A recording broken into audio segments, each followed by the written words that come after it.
Signal franchise, providing security services to keep customers safe. But is it a safe investment? From the revenue numbers, it looks pretty good, up to $9.4 million for the top performer. However, on further inspection, you need to own a couple dozen territories to get to that level. So is this franchise even worth it? And should it be included in the franchise top 100?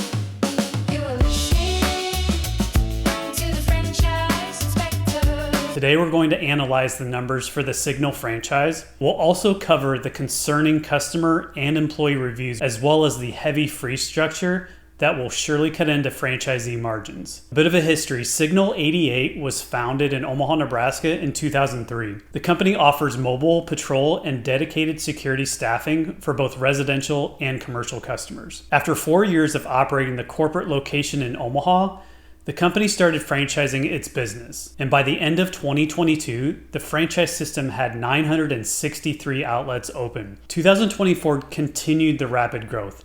651 outlets opened in 2024 alone. That kind of growth landed Signal number 3 on the Entrepreneur Franchise 500 list. Growth is exciting, but is this level of growth responsible? If you were going through validation with this franchise, you absolutely need to understand how the franchisor has scaled up its infrastructure and its people to support the growth. Specific details are needed, not just fluff. I'd personally speak with a minimum of 5 franchisees that were under the 12-month period. I'd want to learn about their experience with training and onboarding and what level of ongoing support they've seen from the franchisor. Also important to note, while Signal experienced tremendous growth in 2024, they also had 63 outlets terminated in the same year. This many terminations is a red flag, and I would want to understand what changed in the system to have so many in 1 year. Are these terminations due to the unusual 3-year franchise agreement term? Now, typically, franchisors offer a 10 to 20-year agreement term for its franchise owners. Signal's franchise agreement is only 3 years in length. Franchise owners can renew after that 3-year period, but it has to be approved by Signal Corporate. Franchisees must also hit minimum sales numbers, and failure to hit those numbers can result in terminations by Signal. So hypothetically, a franchisee could invest a lot of money, hard work, and resources into a franchise, grow it for the first 3 years, and potentially not have the agreement be renewed by corporate. As you know, it can take time to build a business, so that 3-year agreement term is a bit of a head scratcher for us. Some of the Signal fee structures are worth noting as well. While the 4% royalty is on the low end for franchise royalty rates, they do have an added monthly franchise support fee of 5% of gross revenue. Signal defines the franchise support fee as the following. It covers monthly work for franchisees, including payroll, marketing, and other certain services. But to what extent and quality is this support provided on a monthly basis?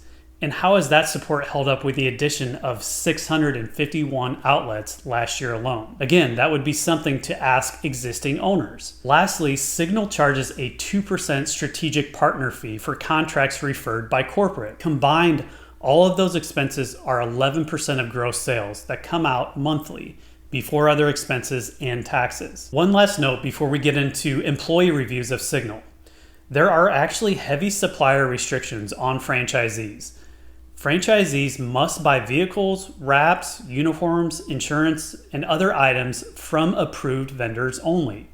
Many of these vendors are actually owned or affiliated with Signal.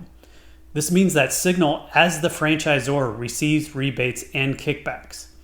Now, are these conflicts of interest? That is for individual investors to decide, but they can inflate franchisee costs without full transparency. How about employee satisfaction among Signal locations? It's not great. According to the Indeed job board, Signal employees gave an average ranking of 2.8 out of 5 stars. That is out of a decent sample set of over 1,000 total reviews. So what about customers? It's not much better. 71 Yelp reviews based on 64 Signal locations show a 2.3 out of 5-star ranking for customer service. But with a top performer doing $9.4 million in gross sales, Signal must be doing something right as a franchise system. Let's take a look at the item 19 to see what the numbers show. The average gross revenue for all reported locations was just over $2 million per year in 2024. But at what cost?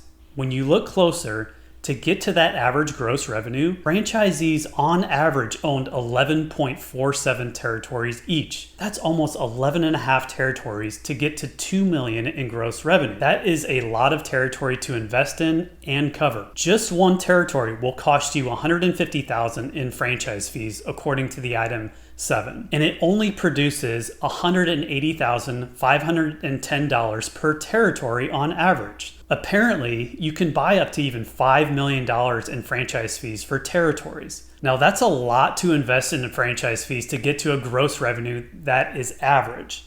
Not to mention, you will likely need another office space, additional infrastructure, employees, vehicles, and more to scale those territories. Okay, so given the rapid growth, corporate fees, poor reviews, and territory size required to scale your business, is Signal franchise worth investing in? That's not for us to decide, but it's some information for you to consider as you go through the validation process. Thank you for joining us. If you need help finding a franchise, always call the experts before you buy. The link to our website is above.